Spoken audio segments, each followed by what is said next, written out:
dois vous parler dans cette causerie du 30 juillet 2014, à 9h30 du matin, à 8h30.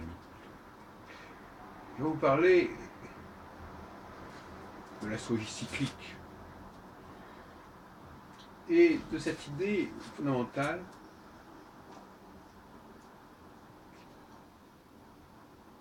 d'une astrologie minimale et je dirais d'une astrologie stratégique.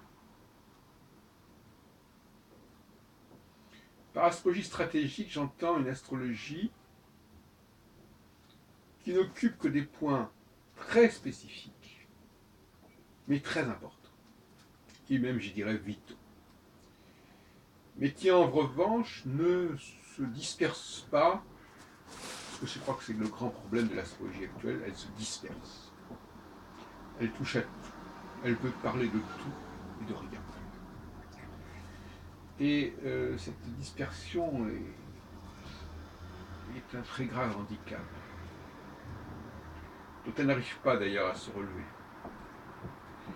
Boulainvilliers, Henri de Boulainvilliers, que je lisais récemment, ironisait sur ces astrologues qui cherchaient de façon asymptotique, je dirais désespérément, à être à la hauteur de la complexité apparente du réel.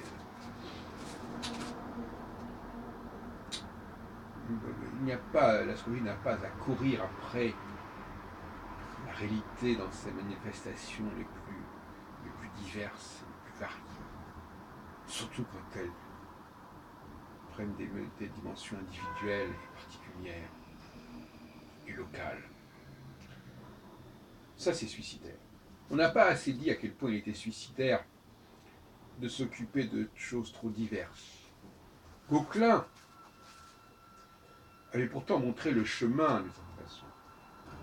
Épistémologiquement, Gauquelin a raison de dire qu'il faut s'en tenir à des choses simples, des notions simples, et des notions stratégiques. L'astrologie de Gauquelin, ce n'est pas ma tasse de thé quelque part. Elle est très différente de celle qui m'intéresse. Elle traite de différentes planètes. Moi, je suis pour une astrologie axée sur une seule planète. Elle traite du moment de la naissance. Moi, je suis pour une astrologie cyclique qui nous suit tout au long de notre vie. Donc, on ne peut pas imaginer deux astrologies aussi différentes, mais qui, au moins, épistémologiquement, ont cette idée d'une recherche stratégique. Alors, je pense que l'astrologie ne se fera entendre et respecter que si elle montre qu'elle peut apporter quelque chose à la connaissance, à la compréhension. Et ça au plus haut niveau.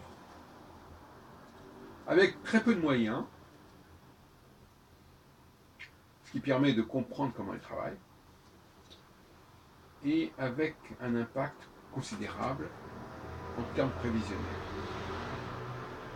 On sait très bien que le fait de savoir un petit peu avant les autres quelque chose, qu'on appelle un délit d'initié, peut avoir des conséquences énormes.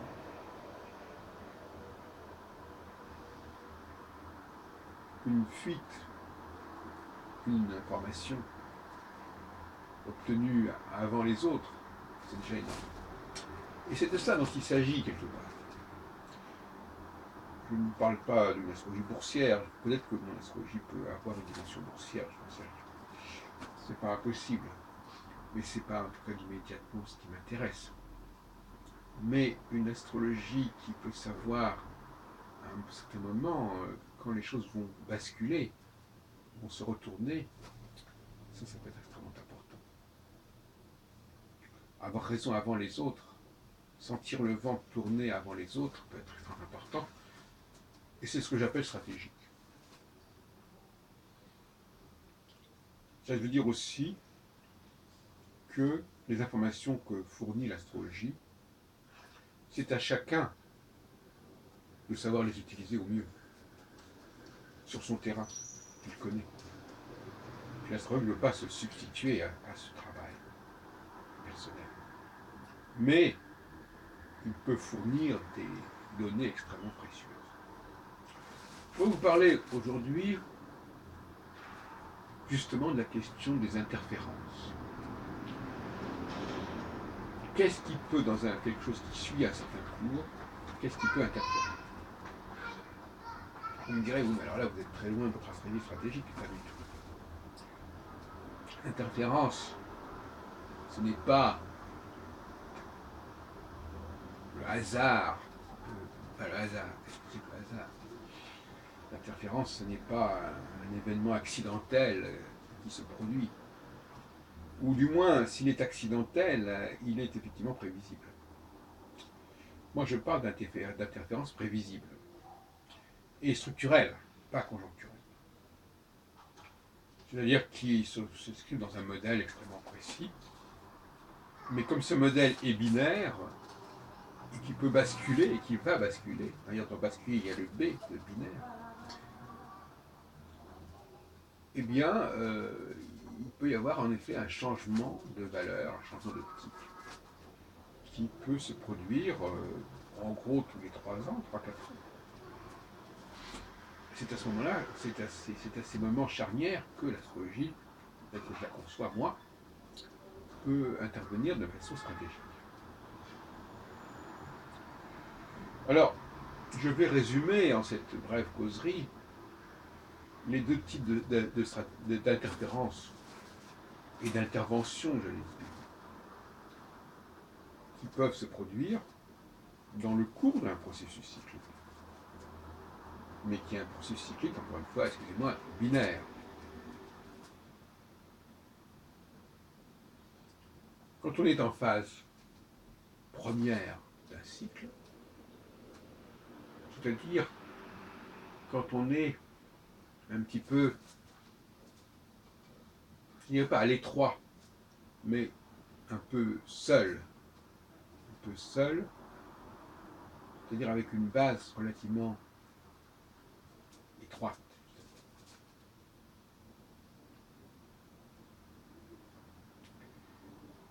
Base étroite, ça veut dire les proches, les gens qui sont liés à vous depuis pas mal de temps, les vieux amis, les vieilles connaissances.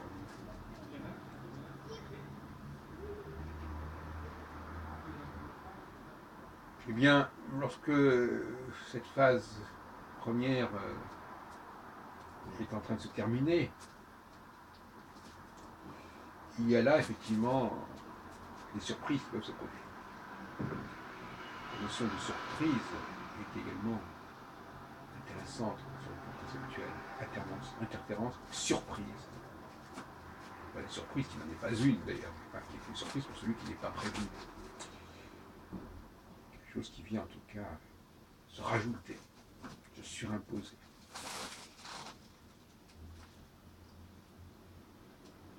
Eh bien, c'est le monde extérieur qui va se surimposer, qui va intervenir.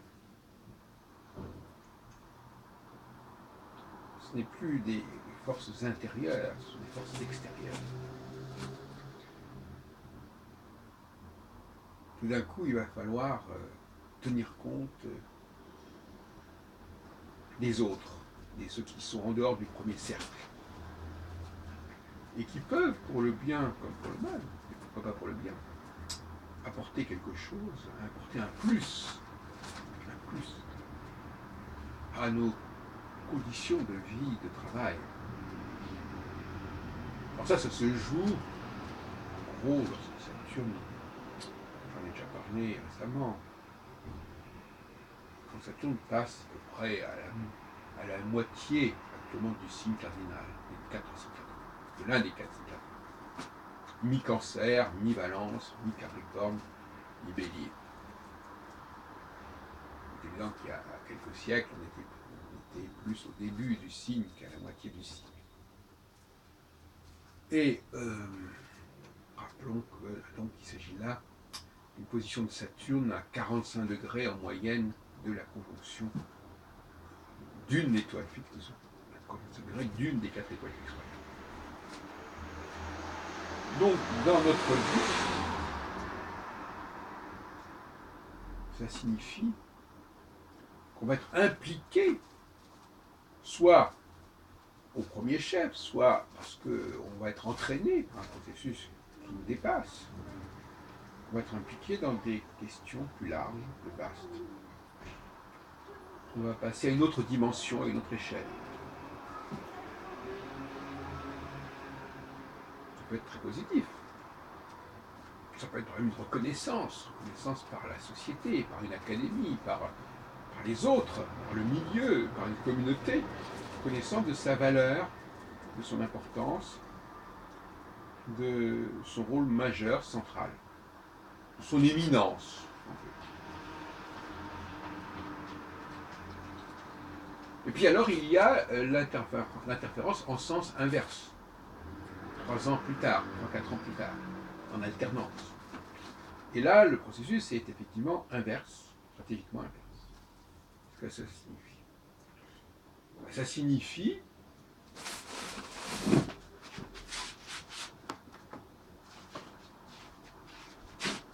Ça signifie que on va devoir compter surtout sur soi-même et sur les proches. La dynamique collective, la dynamique globale, elle bat de l'aile que de tir, puisque ça renvoie à la question de l'oiseau, de l'aigle, qui incarne cette phase, deuxième phase, la phase printanière, estivale, la phase terminale, et non pas la phase initiale, comme le croient les astrologues en général. Là, il faut s'attendre à une interférence à l'opposé. J'en ai parlé l'autre jour à propos de DSK.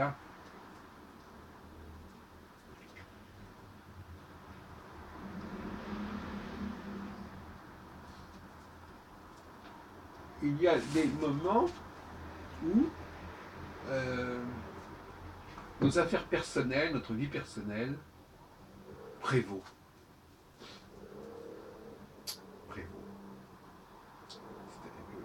Je cite le film qui vient de sortir, Locke, où tout d'un coup, quelqu'un qui est dans un grand projet professionnel va le mettre en veilleuse parce qu'il a une amante qui a eu un enfant, une amante d'un jour, qui attend un enfant. C'est très intéressant. D'autant plus intéressant que ça paraît maintenant, ce film. Locke, film anglais, L-O-C-K-E. Je l'encourage à le voir parce qu'il représente tout à fait cette espèce de basculement de façon extraordinaire. Bien qu'évidemment, ce ne sont pas des astrologues qui ont écrit ce film. Mais c'est dans l'air. C'est le zeitgeist. Rattrapé par son passé. On est en phase 1, quand la phase 2 se termine, quand on se rapproche, quand Saturne se rapproche de la conjonction avec une des 4 étoiles fixes royales, quand il est à la fin d'un signe fixe, et au milieu d'un signe cardinal, comme actuellement, et bien là, le passé nous rattrape. Il s'accroche à nous, et quelque part,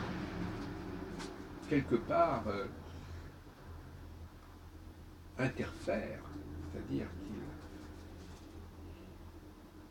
qu'il nous handicape par certains côtés.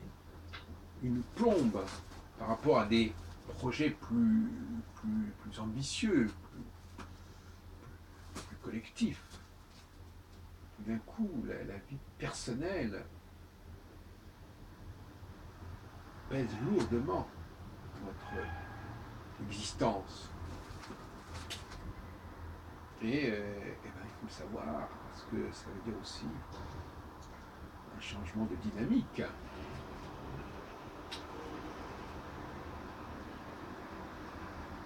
Tout le monde a certainement le souvenir dans sa vie, pour soi-même ou pour d'autres, de gens qui, d'un coup, ont fait passer des enjeux personnels privés avant des enjeux publics. Parce que le privé, c'est la phase 1, le public, c'est la phase 2, très schématiquement. Voilà ce que je voulais vous dire ce matin.